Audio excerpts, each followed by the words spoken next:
Wala kayong pakialam sa PI. Wala kayong pakialam sa PI. At ang sino man magsabi na walang paki ang Senado sa usaping ito, isa lang ang masasabi ko, walang gamot sa kakapalan ng mukha mo. Yes, thank you very much, Secretary. We are also awaiting either position papers or perhaps their presence and participation of our former Chief Justice and Ponente of the Santiago ruling, C.J. Davide, the other justices, Justice Ascuna, Justice Art Panganiban, and Justice Carpio. I'm here, Your Honor, Justice Ascuna. Oh, there we are. Thank Oh, you. so sorry. Okay, thank you very much. I wasn't certain you had arrived. Thank you. As we know, the agenda for today are the two Senate resolutions that I have filed, 902 and 903.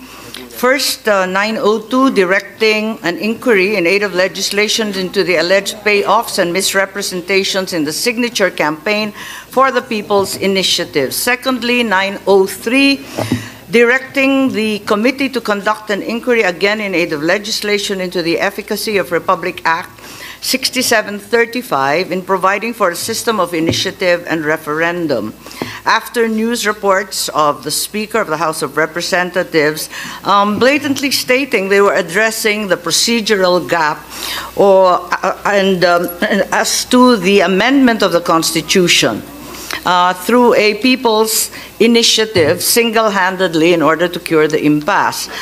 In addition, the report regarding the increase in the budget of COMELEC for plebiscites and Chacha amounting to 12 billion, which had entirely bypassed Congress and your chairperson.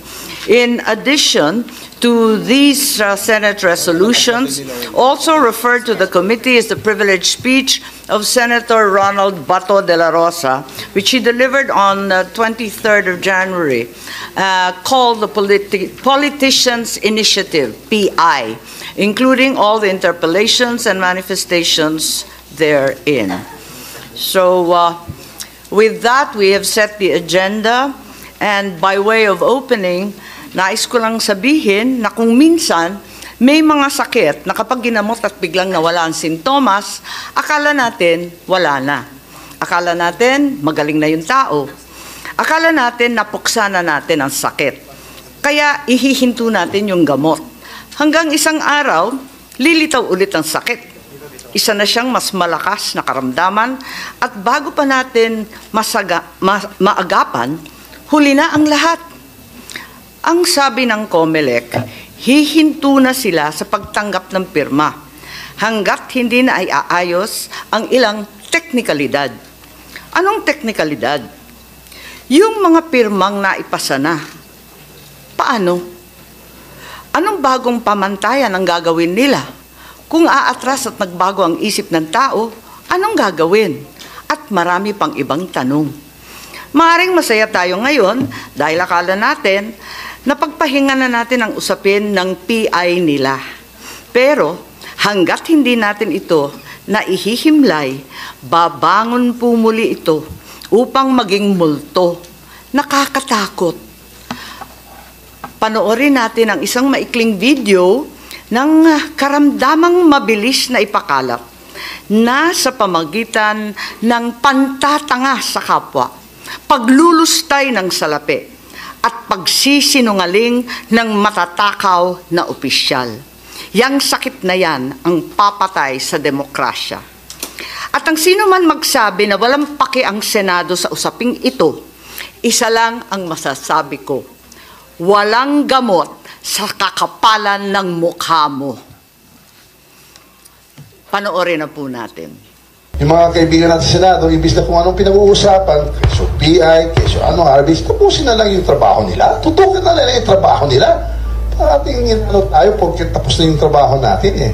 Huwag mo na yung may didistract dito sa PI. Wala kayong pakialam sa PI. Wala kayong pakialam sa PI. Wala kayong pakialam sa PI. Wala sa Bulacan. Wala na sa Bulacan, ano ka ba? Hindi nakapirma ka na nung People Initiative. Tagal ko na rito, ilang taon na ako dito, ano ka ba? Bungo lang, ala ko naman, nandun ka pa. Pero sa Bulacan, wala sa inyong pinapirma, dyan na lang sa Manila na council na nagpapirma. Council lang ang mga ano.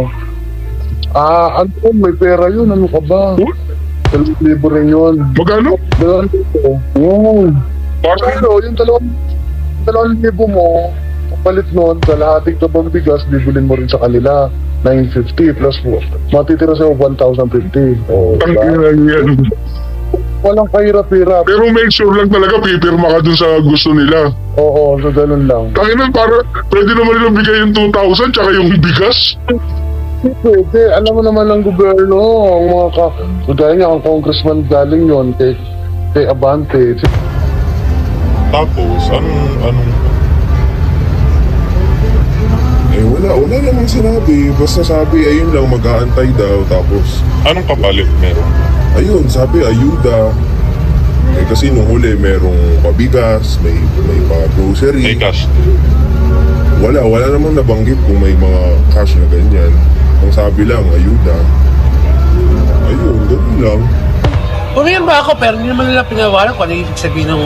Ano may pinirma? Hindi mo alam kung ano yung Hindi ko alam talaga eh. Sa ano yun? Sa charger change. Wala. Ba't ano ba ang sabi sa'yo? Kaya sabi sa akin, pirma ka lang dito. May matatanggap ka ng ayuda na 2,000. So, pumirma ako, pumunta ako sa Kinunugrasan, may tanggap ako, kaya nga kung may pera ngayon. Okay. So, ganun ang offer nila. Ito ho yung People's Initiative form na natanggap namin upang ipapirma sa mga tao dito sa Tuguegarao City, Cagayan Valley. Ang tita ko ho ay nakatanggap ng mga form na ito at inutusan na ipapirma dito sa amin.